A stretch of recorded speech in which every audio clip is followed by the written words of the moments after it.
Welcome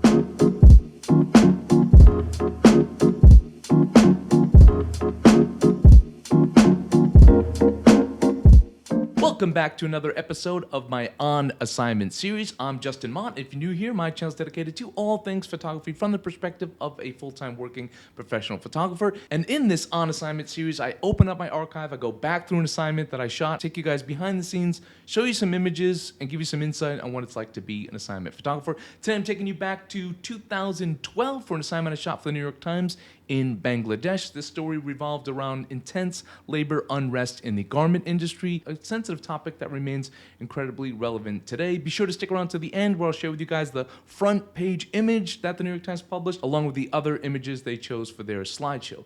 So for you gear people out there, back then I was shooting with Nikon and a bunch of prime lenses, but for this particular assignment, I shot with a 24-70, something I'm not like a huge fan of, but there was a reason that I did so, and I'll explain more about that later. So this assignment was an adventure from the get-go. I was based in Vietnam, well, still am, and I was teaching a photography workshop at the time in Malaysia with the US Embassy. And when the call came in from the New York Times, everything happened at lightning speed. I had to scramble to get a visa for Bangladesh while in Malaysia.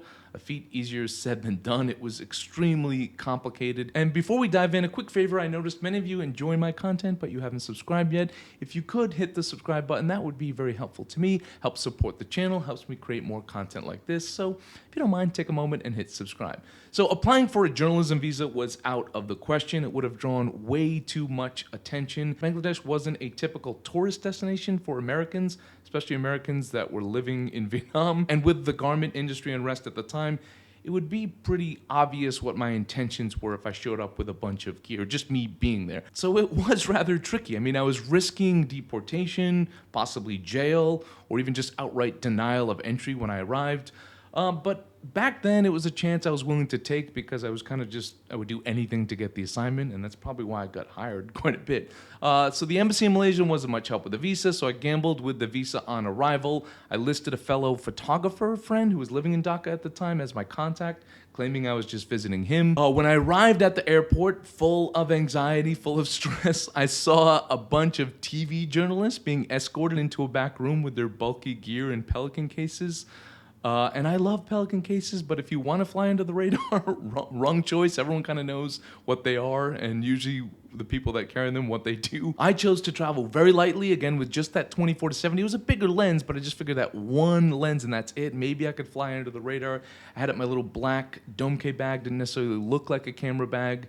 And when I arrived, I was stressed. After those guys got ushered off into the back room, I was like, I'm screwed here. But I got through. I went to my friend's house. I arrived in the middle of the night. He was so nice to let me in. He was half asleep. It was like 2 a.m. Crashed in his couch for a couple hours, and in the morning, first thing, I'd scheduled to meet my fixer and my driver. So entering the country was the easy part. Gaining access to the story was the real challenge here. My photo editor initially told me I'd be working alongside the bureau chief of the New York Times, who was based in India, and then he would handle the interviews and access, and I would just go along for the ride and document the story that he was telling. But then a couple days before my arrival, I contacted the editor, and he's like, no, I've already reported there. You're going to cover the story based on my notes. And so communication was terrible. And so also to add to it, not the writer's fault, the editor's fault, but also to add to it, the writer, his fantastic fixer, which is what you need for a hard story like this, because we're trying to get access to people that the police were looking for, because it was very tricky for access. His fixer wasn't available either, so that made things even more complicated. His fixer paired me with one of their interns. A lot of times, writers hire fixers that work at local papers. This kid was a new intern. He was either an intern or someone new at the local paper. He was really green. He was nice. He was kind, but it was really green. He had no experience doing this type of thing. So I had to kind of teach him on the fly. And not the best assignment to teach someone on the fly. Normally it wouldn't be a big deal, but this was an extremely sensitive story. I needed to show up and get access to factories, which wasn't going to be easy because, I mean, they're going to think like, obviously I know what you're doing here. Also, we had to track down a couple workers that were the key subjects for the story. And one of the guys, the police were looking for this guy, and they had threatened his life. And another guy was fired and threatened jail. And so we had to find these people who the police were probably watching, or definitely looking for one of the guys. So even just finding them was going to be a hassle, and then convincing them to let me tell this story also was going to be quite complicated. So we faced numerous rejections from factories showing up at the gate, trying to find our way in. I had to improvise. I had to pose as a curious tourist interested in the garment production process, just saying I was like interested in it as a tourist. The fixer kept like taking out his notebook and taking notes. I'm like, no, you're supposed to just be my translator or my friend that's taking me around. You're not taking notes. Like, I need notes, yes, but not in front of these people who were trying to pretend to not be journalists. So it was comical and frustrating at the same time. But we did eventually get access. We went from town to town. I got into a few factories. We didn't stay anywhere too long because I don't want to draw attention. I mean, I stuck out in Dhaka, in the capital, easily. And then we went to the countryside even more so. Like, huge crowds would gather around. So I didn't want the police to sort of figure out, like, what's this foreigner doing and ask a lot of questions. So I didn't stay in any town for longer than 24 hours. We bounced around quite a bit. And then when I did draw a crowd, I just sort of got out of there right away. And eventually we found our two subjects. They were very willing. They wanted to get the story out. It was important to get their story out. So I spent about a day with each of them, just documenting their daily lives, taking some portraits, trying to get a sense for who they are. The writer had already interviewed these guys, but I just needed to visually humanize them, show people their lives, show them their families, show them their homes, the village they lived in. The story was a mix of telling the narrative through those two subjects and then getting a sense for Bangladesh as a country, getting a sense for the factories and the working conditions in those factories, a variety of them to get a good feel for it, to be fair to the story, and then get a sense for the lives of some of the people that work in the garment industry, the villages they lived in, and the poverty that they lived in as well. I wanted to get a real whole sense of the story the best that I could. Now, obviously, like, only a week there, I can only see and capture so much, but I worked diligently from sunrise to sunset, just getting as much variety as I can, and in the end, I feel like I got a complete whole story, or at least the best I could with the time I'm given. I didn't get a chance to catch up with my friend. I felt really bad, but my last day, just when I got out of the country, I felt like relieved, honestly. The country was beautiful, the story was fascinating, the people were very pleasant, but it was just stressful the entire time because I knew that I stuck out. I knew I risked possibly going to jail. I knew I also risked just being deported and that whole process. And I also just didn't want to come back without anything. This was one of my first big international assignments for the New York Times. I'd done a couple of them, but this was a new editor, and he was like a notoriously difficult editor. So I couldn't come back without a complete story. And that's a big part of what you do as an assignment photographer.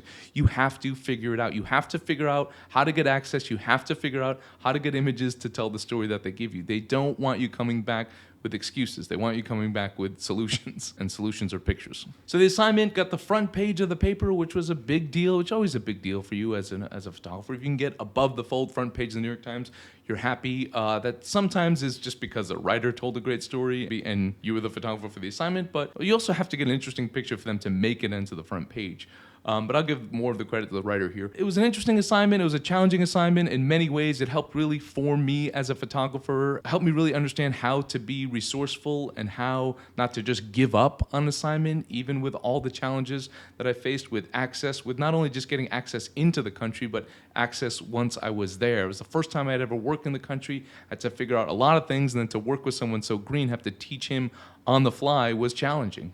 But that's part of the job. It's kind of part of all photography in different ways, but in journalism, it can be really, really challenging. And it's helped me out throughout my entire commercial photography career as well. Before I show you guys the final images that the New York Times chose for the front cover shot and for the slideshow, just want to remind you guys to check out my online store at Ask Mott by Justin Mott. I've got a variety of online classes out there for anyone interested in improving their photography, all ages, all genres, all levels. Check all that out. I've also got a few slots left for my Northern Vietnam Photography Workshop, which is an incredible trip. There's only 5 students total. That takes place in December at the end of this year. I've also got prints and presets available on that website as well. And it's just a great resource for information about photography, gear reviews, and all sorts of different things. Check all that out at Ask Mott by Justin Mott. Thank you guys for tuning in. Here are the final images. So this is the cover shot, and I will end with some music and a slideshow of the images that they chose as well. Thank you guys for tuning in. Don't forget to like, share, and subscribe, and don't forget to have a wonderful day.